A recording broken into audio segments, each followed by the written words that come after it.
So, if you leave with only one thing from what I have said today, please pursue excellence. Pursue excellence and work as if no one else is watching you but God, because then your reward is in heaven.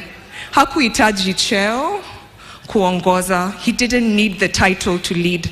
That's why he rejuvenated Military Christian Fellowship with Mheshimiwa Jeff King'ang'i over there. That's why he found himself leading Habitat for Humanity Kenya, even when there's not. He was always giving his good ideas. He had so many ideas for the country. That's why he was busy planting millions of trees with the forces under his fierce influence. He's planted so many trees for Kenyans.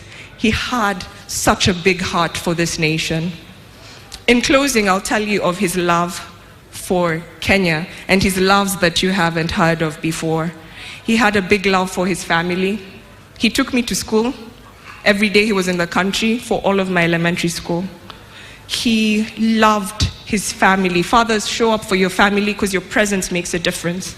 Even now at my big age, he would still show up for me at the airport. He would show up and take me shopping. He would show up and go bowling with my son and my brother. He would show up and just be very present and loving. He would tell Mom, his wife of 40 years, I love you and I'm so grateful that I get to come home to you after this hard day. You make it bearable. He loved us so dearly. So please love your families and give your all. If all of us can just take a bit of this and give our all to the country, our country will be fast.